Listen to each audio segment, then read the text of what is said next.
ചൈനയുടെ ഉടമസ്ഥതയിലുള്ള സമൂഹമാധ്യമമായ ടിക്ടോക്കിന്റെ വിൽപ്പനയ്ക്ക് നടപടികൾ പുരോഗമിക്കുകയാണെന്നു യു.എസ്. 4 ഗ്രൂപ്പുകളുമായി ചർച്ച ചെയ്യുന്നുണ്ടെന്നു യു.എസ്. പ്രസിഡന്റ് ഡൊണാൾഡ് ട്രംപ് പറഞ്ഞു. ഡേറ്റ സുരക്ഷിതമല്ലെന്ന ആശങ്കകളുടെ പേരിൽ നടപടി നേരിടുന്ന സ്ഥാപനമാണു ടിക്ടോക്ക്. അമേരിക്കൻ കമ്പനിക്ക് ഉടമസ്ഥാവകാശം കൈമാറാനാണ് നീക്കം. ടിക്ടോക്കിന്റെ മാതൃകമ്പനി ചൈനീസ് ബൈറ്റ് ഡാൻസിന് ഇതു വിൽക്കാനുള്ള സമയപരിധി ഏപ്രിൽ 5 എന്നത് നീട്ടുകയോ അല്ലെങ്കിൽ യുഎസിൽ നിരോധനമേർപ്പെടുത്തുകയോ ചെയ്യുമെന്നു ട്രംപ് പറഞ്ഞിരുന്നു.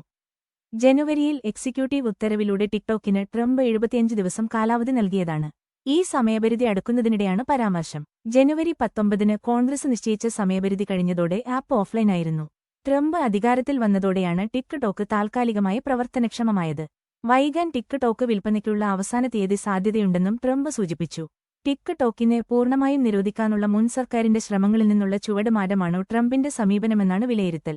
ചൈനയുമായി വ്യാപാര സംഘർഷങ്ങൾ വർദ്ധിക്കുന്ന സാഹചര്യത്തിലാണു സമയപരിധി നീട്ടുന്നതെന്നതും ശ്രദ്ധേയം. സംയുക്ത സംരംഭത്തിലൂടെ ടിക്ടോക്കിന്റെ 50% ഓഹരികൾ യുഎസ് ഏറ്റെടുക്കണമെന്ന് അദ്ദേഹം നിർദ്ദേശിച്ചിരുന്നു. വിൽപ്പന ചർച്ചകളുടെ മേൽനോട്ടത്തിനു വൈസ് പ്രസിഡന്റ് ജെ.ഡി. വാൻസിനെയും ദേശീയ സുരക്ഷാ ഉപദേഷ്ടാവ് മൈക്കൽ വാൾസിനെയും കഴിഞ്ഞ മാസമാണു ട്രംപ് നിയോഗിച്ചത്.